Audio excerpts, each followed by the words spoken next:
Olá pessoal, bem-vindos ao canal da Poema Parceria de Investimentos. Eu sou Gustavo Sayane, hoje é dia 29 de março de 2026 e este é o nosso episódio número 32. Eu vou, neste episódio, comentar os números da Allied, distribuidora. Ela gera uma infraestrutura de vendas de eletrônicos para Apple, Samsung, associada ao Itaú, né? Fala um pouco aqui no site.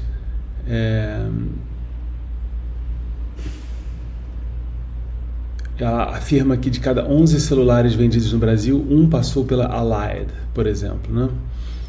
Então ela ajuda na distribuição, enfim.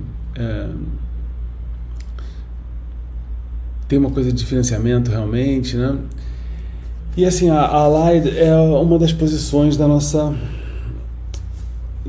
parceria, né? Então uma pequena pausa para rápidas propagandas. Que parceria é essa? Nossa parceria se chama Poema, Parceria de Investimentos. Este é o site, poe.ma, muito simples, tá?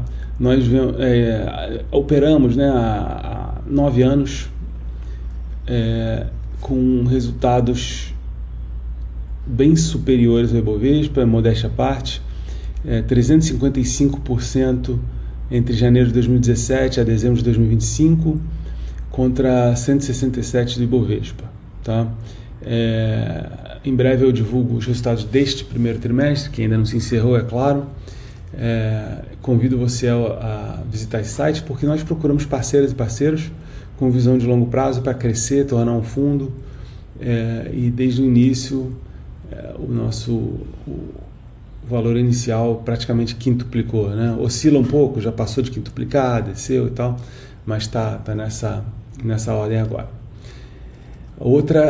A segunda e última propaganda aqui, rapidinho, é a da Sponda. Sponda.capital. É uma ferramenta que replica o que eu uso, o que eu faço, né, para essas análises numéricas, né, que são tão importantes no investimento em valor. Então, Sponda é para investidores em valor. Tem muita coisa mais de longo prazo, que é muito difícil, se não impossível encontrar, tá? Ela oferece aqui.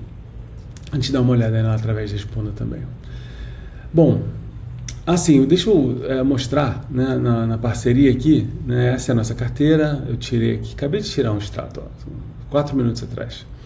Essas são as empresas, né? Então a Allied aqui, só por ser ordem alfabética, é a primeira.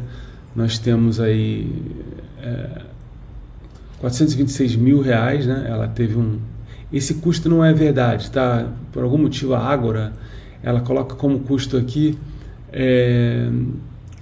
o primeiro dia do ano, tá? Então o resultado não foi negativo na verdade. Este ano foi, tá? Porque a cotação caiu. De todo modo, né, a parceria tem R$426 mil na Allied, que representa 15% do patrimônio total, né? Veja como nós estamos confortáveis aqui em ter posições grandes, né? Não está dando para ver aqui, mas, por exemplo, esses 10% aqui, ó, esses 10% aqui são a Grasotin, né? Que são a preferencial e ordinária. Então temos aqui a Petrobras aqui representando 23%, e a Allied não é a segunda maior, tá? É a terceira, porque na verdade temos a Vale, que é representada pela Bradespar e pela própria Vale aqui. Então tem 22 aqui. Mesmo o Metalúrgica Gerdau um pouquinho mais. Isso vai oscilando, por isso que não dá para saber de cor, os números são muito parecidos, tá? Pois bem, vamos olhar aqui os números da Allied, começando pelo patrimônio líquido. Nós não temos uma coluna de patrimônio líquido ajustado pela inflação aqui na letra A. Isso é fácil de resolver.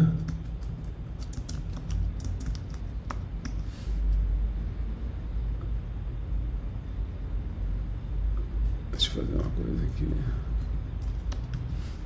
Depois eu deixo mais bonitinho.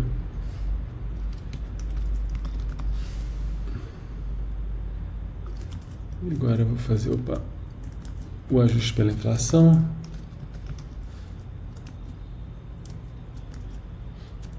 E o patrimônio líquido ele é bem estável, bem estável, né? É inegável que caiu um pouquinho aqui nos últimos 3 anos, mas fica por aí. A dívida caiu bastante, né, de 500 para 417, e o passivo cai um pouco. Então nós vemos que as relações aqui, dívida bruta sobre patrimônio líquido, que já eram dentro de um espectro que eu acho confortável, entre 0 e 0,5, né? Agora fica 0,27, cai, então fica um balanço a princípio tranquilo. Convém lembrar que esse tipo de empresa precisa mesmo ter um balanço mais tranquilo do que, por exemplo, uma empresa do setor elétrico, né, que requer cabeamento, torres, né? Ela é o que se chama asset light, né? Ela é leve em ativos para operar. Ainda assim, né, melhor que esteja dentro de fato.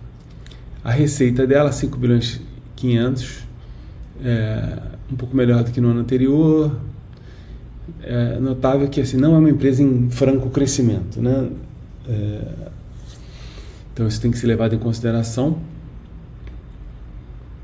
Colocou um lucro no ano passado aqui que é o maior nesses últimos 9 anos que eu anotei. E o fluxo de caixa livre eu coloquei como 494. Se você for fazer a conta de caixa operacional com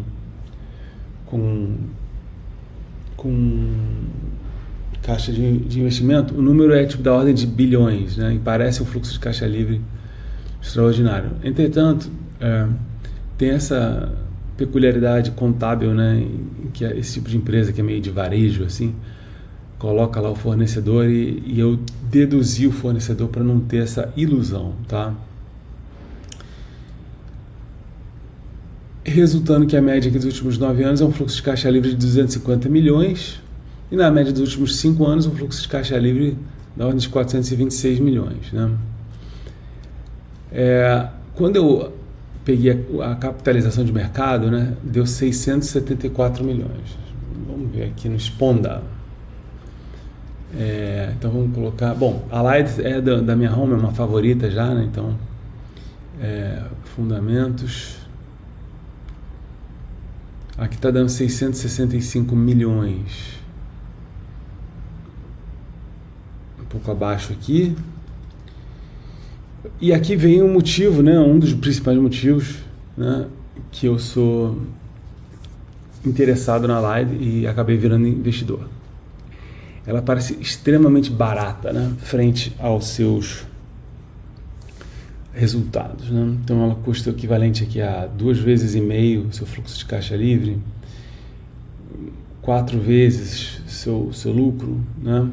E quando você pensa numa empresa que custa isso, partindo de um enorme pressuposto, né? Pressupondo que o futuro vai ser igual ao passado, a conta que se faz é 100 divididos por esses tais 4, então um retorno de 25% ao ano. Um retorno de 25% ao ano é uma maravilha, né? Ganha muito do Warren Buffett, por exemplo, né? Que é um dos grandes investidores, né, da história. Outro ângulo importante é comparar a dívida com esses resultados, né? É importante comparar com o patrimônio, sim, mas mais importante ainda, eu acho, é comparar com os resultados que ela vem sendo capaz de entregar, né? Então ela tem uma receita de 5 bilhões e meio e uma dívida de menos de 10% disso, né? A margem dela não é 10%, né? Uma margem mais apertada, né? Mas mesmo assim, se você olhar aqui, 417 de dívida para um resultado aqui da ordem de 175, né? Não dá 3 anos dos lucros para pagar essa dívida. esse máximo de 3 anos é uma baliza para mim, e ela está dentro, né? E se for olhar o fluxo de caixa livre, é ainda mais favorável, porque o fluxo de caixa livre é melhor. Então, assim, numericamente a Allied é isso, não é à toa que ela é uma das posições, né? Aí você vai falar, poxa, tá bom, né? Você trabalha bem concentrado, então por que não é maior a posição, né? Bom, número 1 que a Petrobras explodiu, né? Era uma posição bem significativa, mas não era maior, e de repente ela subiu 60%, né? Só este ano. E a Allied caiu de cotação, então ela era uma posição das maiores mesmo, né? Mesmo numa carteira tão concentrada.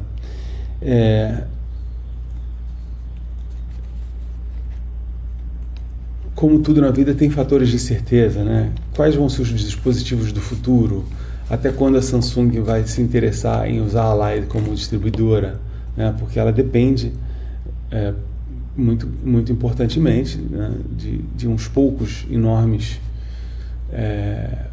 desculpa a palavra player, enfim, em parcerarem com ela, né? Apple, coisa e tal. Então, assim, isso é uma incerteza, né? Toda empresa que depende de poucos clientes é mais complexo, mas interessantemente, mais ainda, o cenário é mais pulverizado do que isso, né? O mercado também hoje tem outras chinesas, né? Xiaomi, Huawei, né? E por aí vai. Enfim, fica muito longo para um vídeo, né? Mas por hora, acho que os números deixam claro, né, o motivo da Allied estar na nossa carteira, né? Como às vezes eu esqueço de falar isso, mas especialmente para empresas como essas, deixe seu comentário, coisas que você sabe, queira contribuir, são muito bem-vindas, né? Ajudam a todos, ajudam a mim certamente a melhorar. Muito obrigado, um grande abraço e até os próximos episódios. Tchau, tchau.